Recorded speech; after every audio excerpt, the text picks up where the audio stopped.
Natasha returned from work exhausted, but she didn't allow herself to relax. She knew that every extra shift in the shop as a foreman, every hour spent in the office filing papers or on the phone with clients, brought her closer to her goal. She had a dream, her own apartment, even if it was tiny. Renting was more oppressive than the feeling of dependence on someone else's will. A grown woman wanted to decide for herself how to live, what curtains to hang on the windows, what furniture to buy, who to share her space with. Boris had a different approach. He liked to reason, make plans, talk about the future as if it were about to begin. He knew how to be affectionate, caring, and grateful, but Natasha often felt as if her husband was in the clouds. Sometimes it touched her, sometimes it irritated her. She tried to keep them both grounded. After all, someone had to count the money, negotiate repairs, and worry about tomorrow. Galina Alexievna, Boris's mother, assumed the role of elder in their family from the very first day of her son's marriage.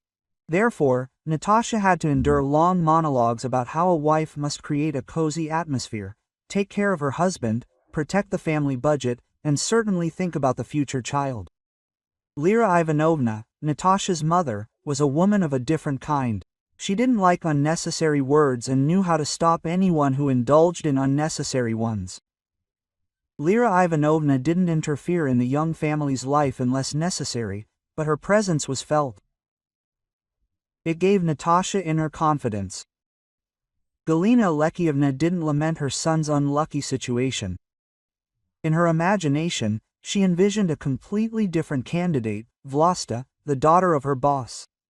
The girl had well-off parents, a beautiful apartment, and impeccable manners. In her presence, Galina Alexievna felt important and respected, as if she were a ticket to a different kind of society. Natasha guessed her mother-in-law's thoughts. Her heart sank every time Galina Alexievna began to discuss how to choose the right wife, what qualities are important in a man, and how easily one could ruin one's life with a rash decision. In the evenings, returning home, Natasha would sometimes find her mother-in-law in the kitchen. She would arrive unannounced, take groceries from the refrigerator, and begin cooking, silently indicating that her mistress was too tired, too busy, and paying too little attention to her son. Boris was delighted by his mother's visits. He saw them as a sign of concern, while Natasha increasingly sensed these visits as a demonstration of power. She didn't argue. So much energy was expended on work that there was simply no energy left for conflict. Natasha smiled, thanked him for dinner, went to bed, and in the morning ran off again to earn money for their shared future. Deep down, she knew that one day this silent agreement would end. Too much was accumulating in her heart. Today, Galina Alexievna entered the apartment as if it belonged to her. She took off her coat, carefully hung it on a hanger, and headed straight to the kitchen. The muffled sound of running water and the smell of meat broth could already be heard there. Natasha was about to make soup, but her mother-in-law stopped her in a soft voice. "Natasha, you're tired. Don't torture yourself. I'll make dinner myself now. Lie down, rest." Quote, "A woman shouldn't exhaust herself to the point of exhaustion." The words sounded gentle, almost caring, and Natasha couldn't help but smile.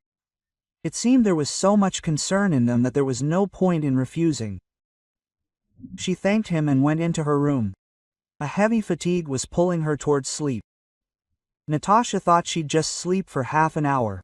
Just half an hour. However, as soon as Natasha disappeared through the door, Galina Alexievna's expression changed. She shook her head in annoyance and muttered, as if addressing an empty kitchen. "The lazy one came in and collapsed into bed. She tormented my son with store-bought dumplings. She's called a housewife." She pulled the salmon Natasha had bought for the weekend to bake out of the refrigerator and turned it into cutlets. Her hands moved quickly and confidently, as if she wanted to prove to herself and an invisible judge that only she knew how to cook properly. When Boris returned home, he immediately noticed the change. His mother was in charge in the kitchen. Mom, he was surprised. What a surprise. I decided to pop in, she answered easily. Your wife is asleep, and I thought, why not make dinner? And this is for me, son. Quote. Boris was holding a small bouquet. He had prepared it for Natasha, to please her after a hard day.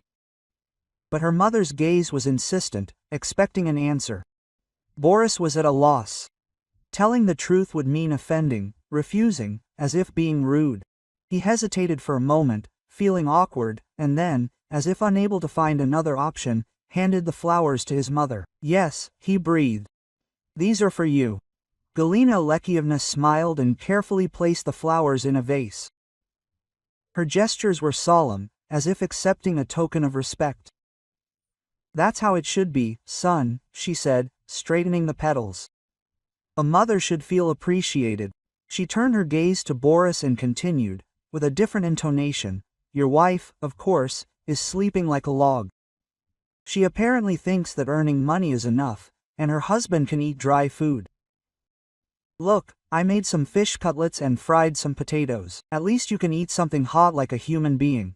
Quote. Boris came closer and noticed the cutlets in the frying pan, and fried pieces of potatoes in the bowl. His heart ached unpleasantly. Mom, did you waste all that salmon on cutlets? Disappointment sounded in his voice. Natasha and I wanted to have a Sunday dinner, to treat ourselves.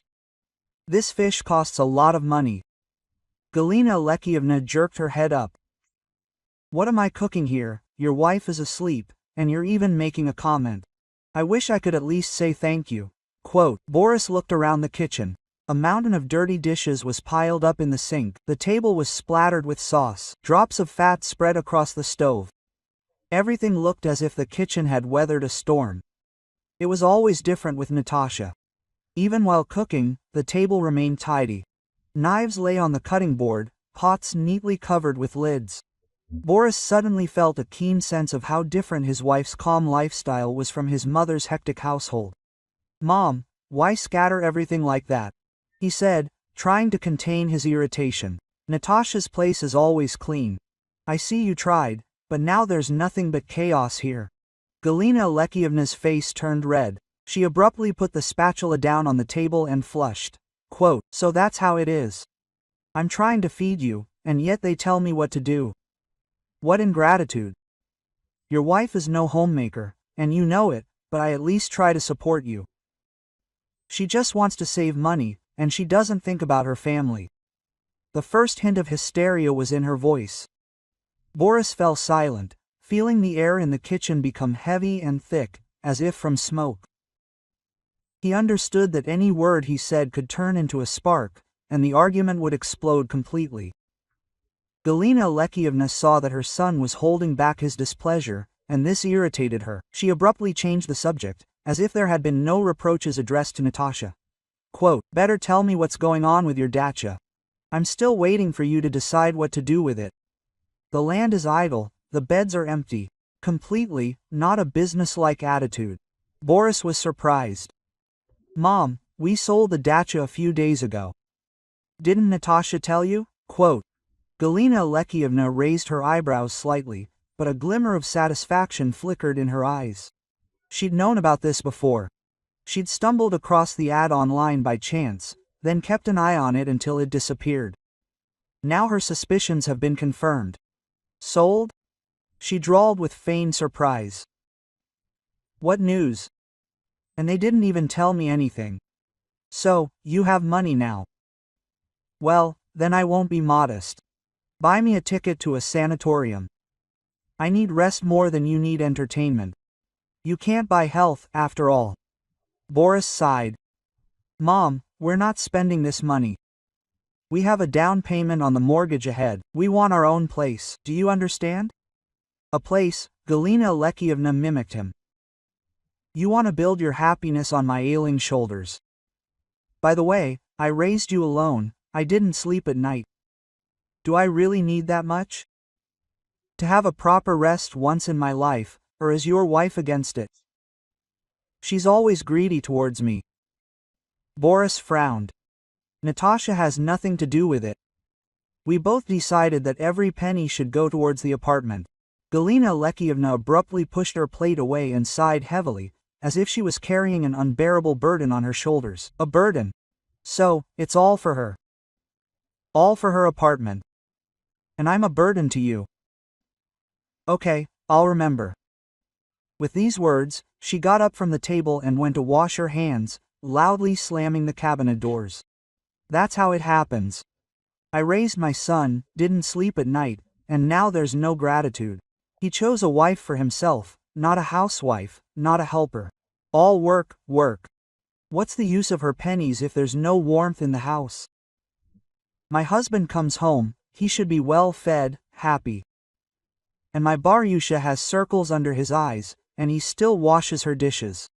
That's the kind of wife I wanted for him. Her face became hard. Ungrateful. Everything she does is only for herself. She sold the dacha, so what? She should have at least thought that she could help her mother with a trip. I would have at least improved my health a little, gotten some rest. Is it so difficult? No, she's greedy, she takes everything on herself. For her husband, nothing, especially for a mother-in-law. Galina Alexievna leaned back in her chair. Her voice rang with a caustic smile. She's a lousy housewife. She doesn't even know how to cook borscht properly. She cleans poorly. All she keeps saying is that she's tired. When I was her age, I carried my son in my arms, worked, cooked, cleaned, and no one did anything for me. And this one came in the evening, lies there, sleeping, like a lady. It's embarrassing to look at. She leaned forward and whispered with special emphasis, although she spoke loudly enough for the words to carry throughout the apartment. Never mind, my Boris will still understand that he was wrong. You can't keep wives like that, you leave them. Behind the door, pressed against the wall, Natasha listened to every word. Her breathing was ragged, her heart pounding in her chest. She felt as if the ground had slipped out from under her feet. The man who had smiled in her face and spoken in a soft voice now revealed a completely different side. Essence. Every word her mother-in-law said hit her heart, as if a sharp stone were falling on her chest. She felt humiliated and offended, but at the same time, a strange strength was rising within her. Quote, "How long can you remain silent?" she thought. Is it possible to pretend you didn't hear anything? Is it possible to continue smiling in the face of a person who is throwing mud at you behind your back? She closed her eyes and took a deep breath. Fear kept her in the room, but resentment pushed her out. Natasha took another step and opened the door. Galina Alexievna shuddered. Her daughter-in-law stood in the doorway, pale, with a direct gaze that did not allow her to look away. A few seconds dragged on like an eternity. I heard everything you said, Natasha said quietly but firmly. And I am not going to be silent anymore. Galina Alexievna straightened her shoulders, as if preparing for a fight. And what did you hear? I only told the truth. Quote, the truth? Natasha stepped closer. The truth is that Boris and I decide for ourselves how to spend the money. You said it was a gift. It was from my family, and I had the right to sell it. We're saving up for an apartment. We want to live in our own home, and that's the most important thing for us now. Quote, Galina Alexievna smiled, but a hint of worry flashed in her eyes. The apartment, then, is a lifelong mortgage. And it's hard to give my mother a vacation package. Quote, Natasha didn't flinch. You can buy the package with your savings. You have plenty. You yourself bragged about the sums. Quote, for a second, silence reigned in the kitchen. Then my mother-in-law's voice cut through the air, loud and angry. How dare you? Are you going to count my money for me, you rude girl? I worked hard for your happiness, cooked food, and you throw ingratitude in my face. Quote. Boris appeared in the doorway, confused and tired. He tried to say something, but his mother was already raging. You are ungrateful, she screamed. May your apartment bring you happiness. She grabbed a bowl of potatoes and noisily dumped its contents into the trash can. The cutlets, steaming in the frying pan, flew after them. The smell of fried fish mingled with the bitterness of her words. Quote, since no one needs my efforts, then that's it, you won't eat my porridge, she shouted, hastily taking her bag off the hook.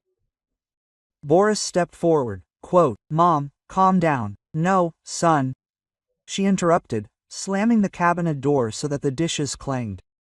"You've already chosen a side. Now live as you wish." Galina Alexievna picked up the bouquet from the vase, hugged it to herself like a sign of victory, and quickly walked out of the apartment. The door slammed with such a sound as if a wall had collapsed in the house. Natasha sank into a chair. Her hands were shaking, but inside she felt a surprising sense of relief. Even though the scandal had been heated, it was worth speaking out. Boris silently approached his wife and placed his hand on her shoulder.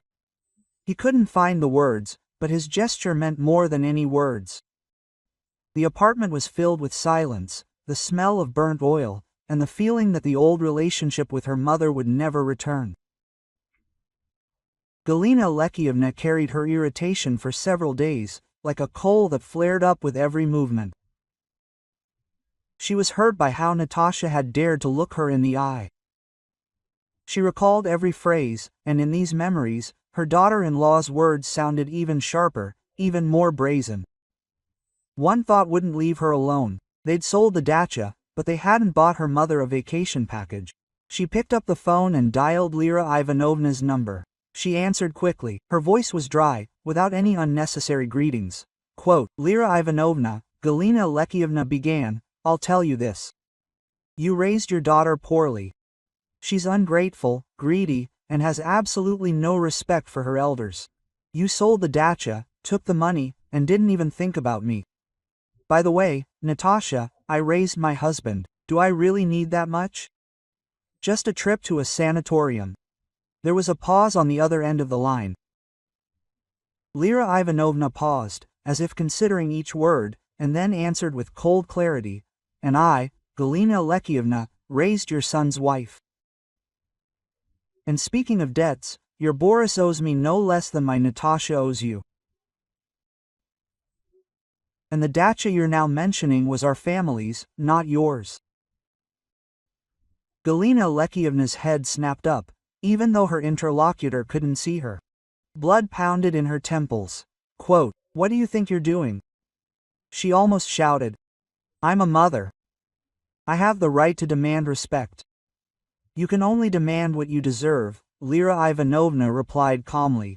"And to demand it at the expense of other people's lives is unworthy." These words were spoken without shouting, but they held a steely edge. Galina Alexievna couldn't bear it. Her hand trembled, and she cut off the conversation. She sat motionless, feeling anger and resentment curling up inside her. Only one thought echoed in her head: ungrateful. Everyone is ungrateful. Buying the apartment was a real turning point for Natasha and Boris. The small dwelling, taken out on a mortgage, seemed like a fortress they'd built themselves. The boxes were still unpacked. The furniture was very simple, but the air in the apartment was different, free. Here, no one dictated how they arranged their things, what groceries to buy, or what their future should be. In this silence, filled with the scent of fresh paint and new keys, they felt like masters of the house. Galina Alexievna experienced their move as a betrayal. She felt her son had finally escaped her control. To numb this unpleasant feeling, she began to live on display. She took some money from her savings and bought herself a gold bracelet. At work, she told everyone it was a gift from Boris. He was a caring son, after all. He spoiled his mother. Later, she got a new smartphone, also from her son. In reality, the purchase was made with her own money, but she liked to imagine herself as a woman living off her son's generosity. It had been her long-held dream, not so much to own expensive things as to demonstrate to everyone that she was surrounded by attention and consideration. Then stories began to circulate that her son had bought the apartment with his own money because his wife was lazy and her family greedy. She'd tell her neighbors in the building, "Boris bought me a coat. I wouldn't have dared buy one myself." She'd show her new earrings to her colleagues at work. "Her son brought them and chose them himself. He has excellent taste." At women's get-togethers with her friends, she'd mention a trip to the seaside and insist that it was also thanks to her son. Her friends listened with a hint of envy, but some glanced furtively at each other. Their words increasingly tinged with doubt. Some said, "You're lucky to have a son."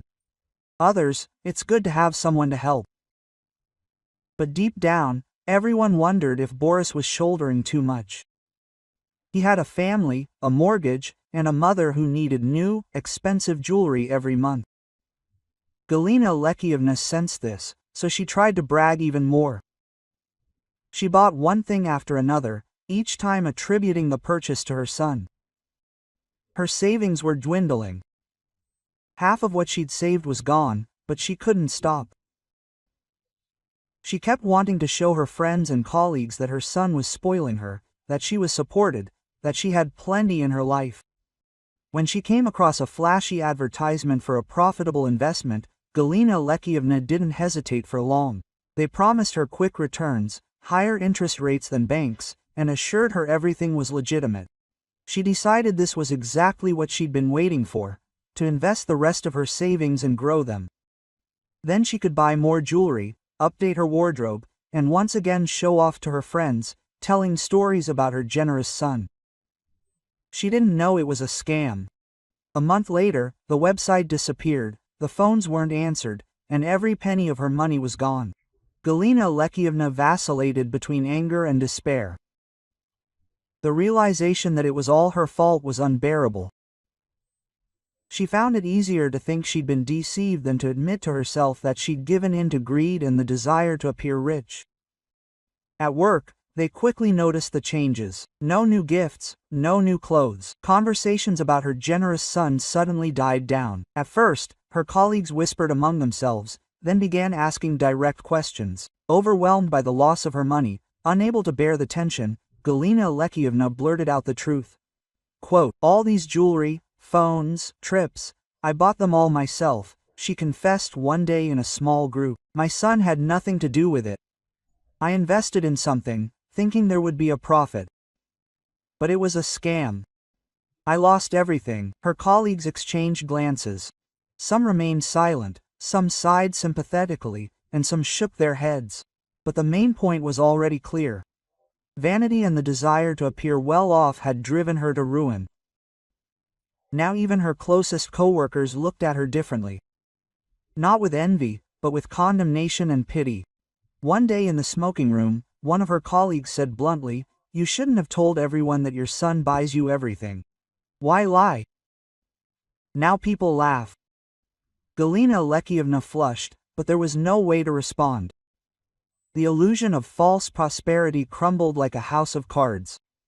Resentment built up inside, not toward herself, but toward her son and daughter-in-law. She felt that if they had been there, if they had helped, she wouldn't have had to spend her savings and make a fool of herself.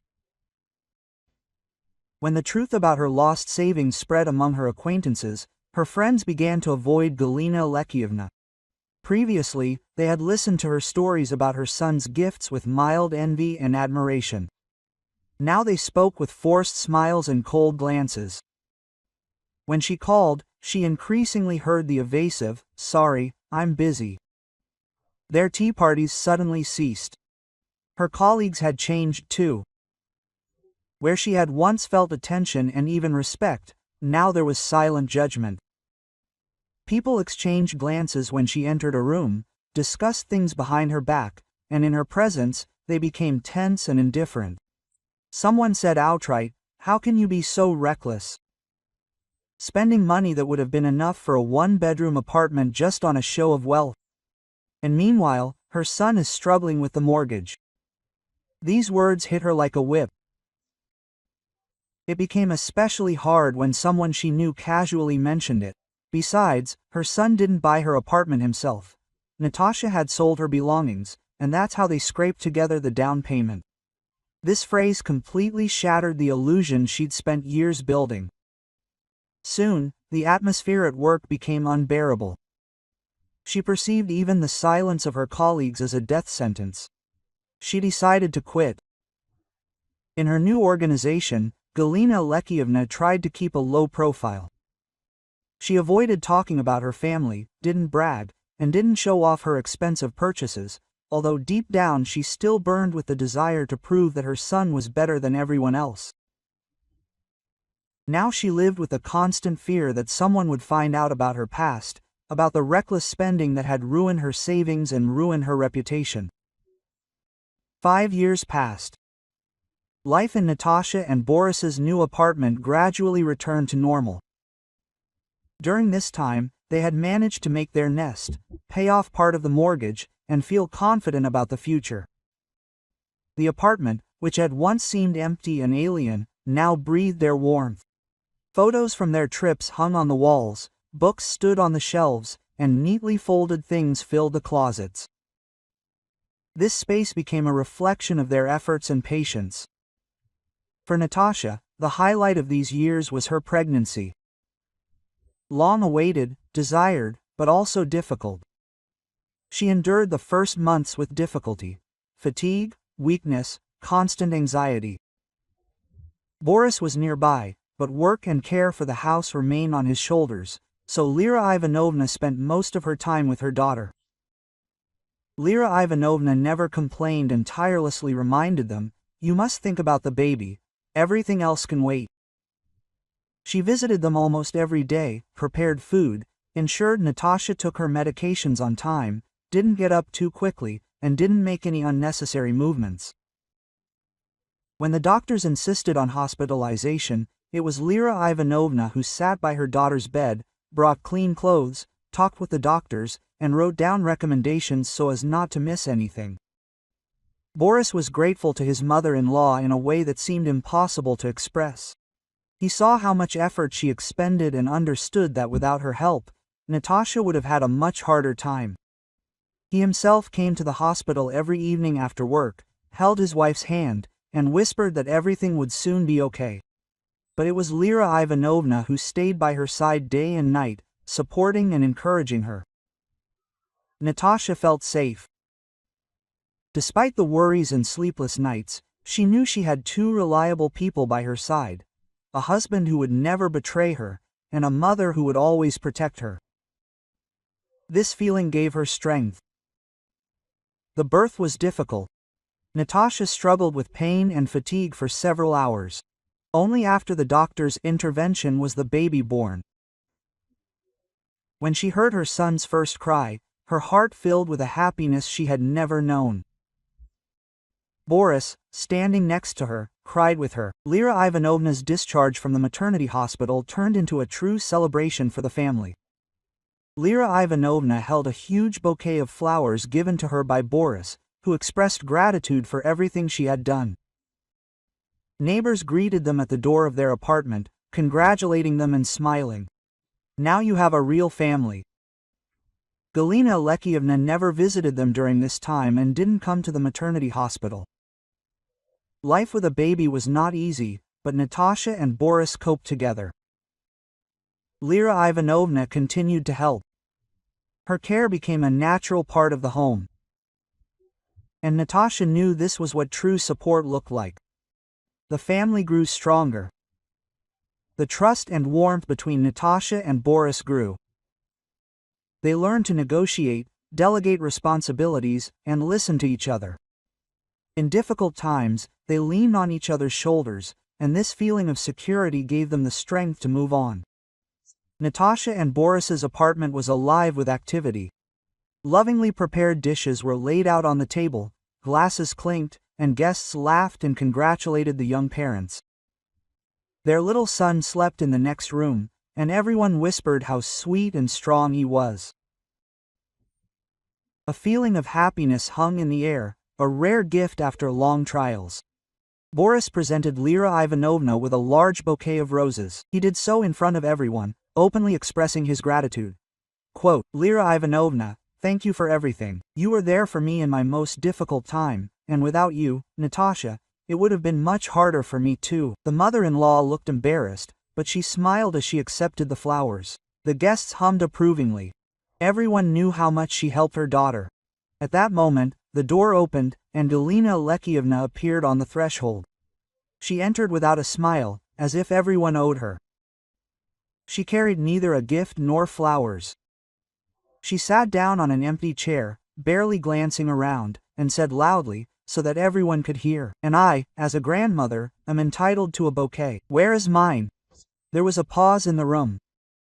Several people exchanged confused glances. Boris frowned. Quote, "Mom, we congratulated Lyra Ivanovna for her help," he said calmly. "You know how much she did for Natasha during her pregnancy." Galina Alexievna turned her head sharply.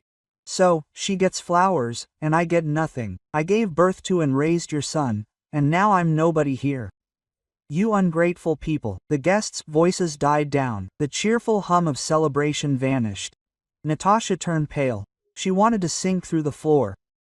Lyra Ivanovna remained silent, not wanting to exacerbate the situation. Galina Alexievna continued, oblivious to everyone's stares. Quote, "Everyone's thanking her, so why should I be any worse? I'm a grandmother too. I have a right to attention."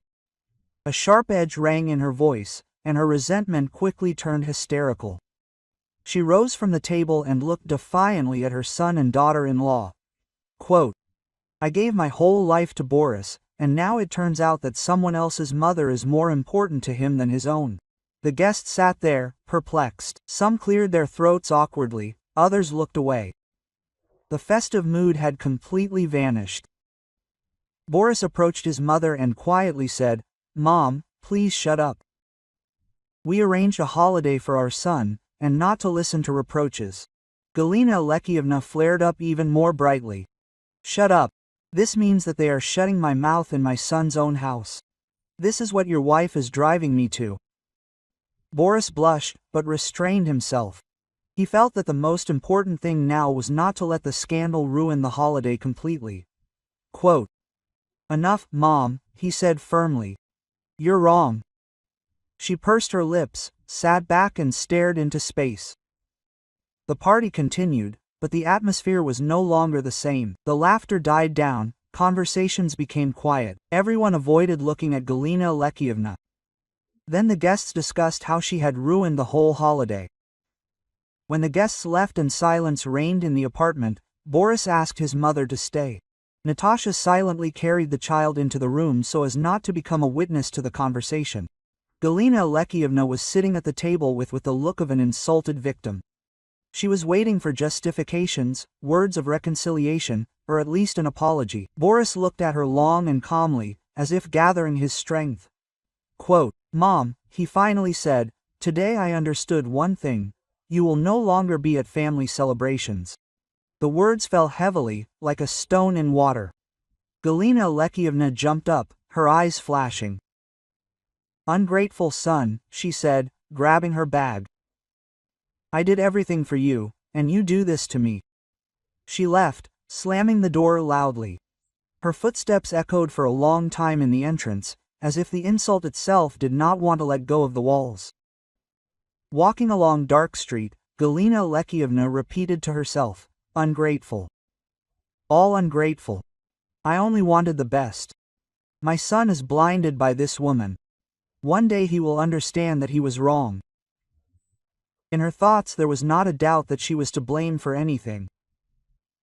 In the evenings, she sat by the window, looking at the lights of the neighboring houses. There, behind the curtains, life went on. Children's laughter, the smell of dinner, arguments and reconciliations. Inside, there was silence, broken only occasionally by the noise of the television. She put her son's photographs in a drawer. Looking at them was unbearable. With each picture, the feeling returned that he had become completely distant from her. She tried calling, but Natasha didn't answer, and Boris spoke with restraint, as if fulfilling a duty. She knew about her grandson only from fragmentary words. Sometimes she thought everything could be fixed, if only he could apologize. But pride rose up like a wall. "It's not my fault, they're ungrateful," her stubborn heart repeated. This thought was her last justification, her only support.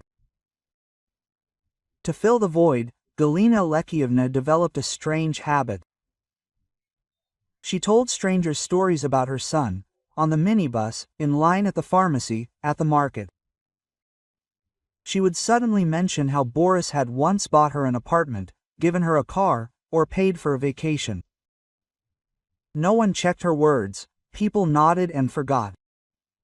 Only she felt a little better. At least in the eyes of others, she remained the mother of a successful son. But when she returned home, she saw dreary walls and a television. The illusion crumbled, and only silence remained. One such evening, when lights flickered outside and trams hooted, Galina Alexievna thought, "I wanted attention, I wanted to prove that I was important, but in the end, I was no longer needed." She closed her eyes, but no tears came. A dry weariness took their place. Her life had narrowed to a small circle: work, the commute home, and the rare words with people who cared nothing about her. Her son's family lived their own path, without looking back. Her friends found new companions, and she herself became a shadow, trying to maintain a semblance of dignity, but deep down, she knew her loneliness was no accident, but the result of all her decisions. One Sunday, Natasha took fresh salmon out of the refrigerator. She and Boris decided to have a small lunch for themselves, without guests, without a noisy feast. The fish was baked in the oven with lemon and herbs. A light aroma filled the air. And Natasha couldn't help but recall that long-ago evening when the expensive salmon turned into cutlets and a trash can. "Remember," she smiled, setting the table. "So many years have passed, and I still see that scene before my eyes." Boris laughed. "Of course I remember." Then it seemed almost a tragedy, but now it's just a story that can be told with a smile. They sat down at the table, and Natasha, after a slight hesitation, said, "You know, I've been thinking for a long time that I don't hold a grudge against your mother. I just don't want to communicate with her. She punished herself with her actions. She doesn't need my forgiveness, because she doesn't even admit her guilt. And I don't need to hold a grudge, it only destroys from the inside." Quote. Boris nodded and looked at his wife with tenderness. "I understand, I don't hold a grudge either. I'm grateful to you for saying this. Not holding heavy things in your soul is probably the most important thing for our peace of mind." Natasha smiled. "We've built our lives. We have a home, a son, and that's the main thing. The rest doesn't matter." The conversation gradually moved in a different direction. Memories dissolved in the soft light of the lamp, and words about forgiveness were followed by words about the future. They laughed, discussed plans, built dreams.